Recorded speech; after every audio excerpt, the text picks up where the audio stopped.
Vous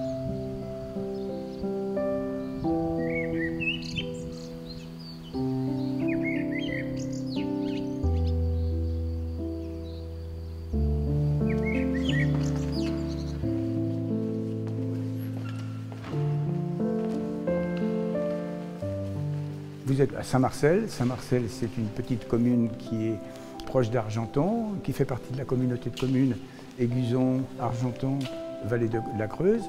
Et donc, nous nous trouvons dans la nef de l'église romane de Saint-Marcel. Cette église romane qui est notre orgueil, puisque c'est quelque chose de... Les gens viennent de partout pour la voir. Donc c'est une église qui, progressivement, au niveau notamment de son clocher, se détériore.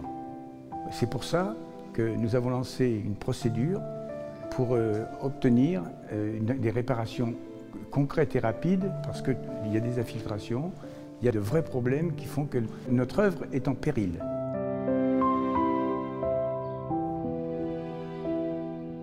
Moi, je suis né à Saint-Marcel. Chaque jour, quand je me lève, que j'ouvre mes volets, j'ai le clocher en face de moi. Donc l'église, pour moi, c'est tout. C'est un orgueil pour moi. Voilà, ça représente le fond de mon cœur, le fond de mon âme et le fond de mon identité. Un vrai patrimoine qui fait venir les gens de beaucoup d'endroits. Les touristes viennent, s'y attardent, regardent, nous posent des questions et reviennent. Donc on a profité de cet engouement de Saint-Marcel, d'Argenton-Magus, etc.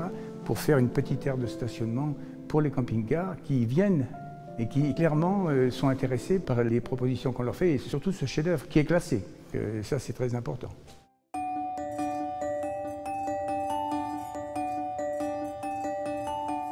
Mon premier travail, quand je suis arrivé à la commune, quand on a été élu, c'était de mettre en priorité, si je peux dire, cette opération.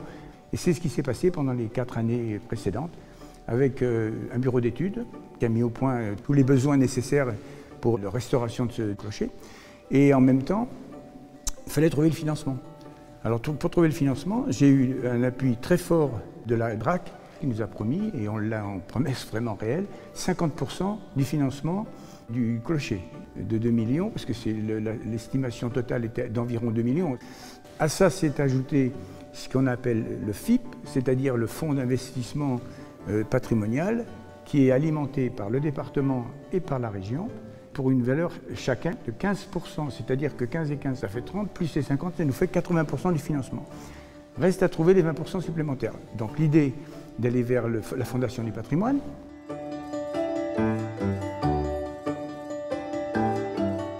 Pourquoi la Fondation du patrimoine? D'abord, la connaissance du terrain, elle sait de quoi elle parle, elle a restauré d'autres monuments et autres œuvres, et tout simplement parce qu'elle nous met en lumière par la publicité qu'elle sait faire. On a été sélectionné dans l'Indre, et en plus, on va faire une petite compétition avec 5 autres chefs-d'œuvre des départements voisins qui constituent le centre, quoi. Donc, c'est vraiment une reconnaissance de la part de la Fondation du patrimoine de nous avoir sélectionnés, si je peux dire, en premier pour être le chef-d'œuvre du département. Si on finissait premier, par exemple, on bénéficierait de 30 000 €. Le deuxième prix, 20 000 €, le troisième prix, 10 000 €. Ça serait toujours bon à prendre pour nous. Donc voilà. Donc c'est pour ça qu'on compte sur la participation des gens et vraiment pour que nous on passe en premier, bien sûr.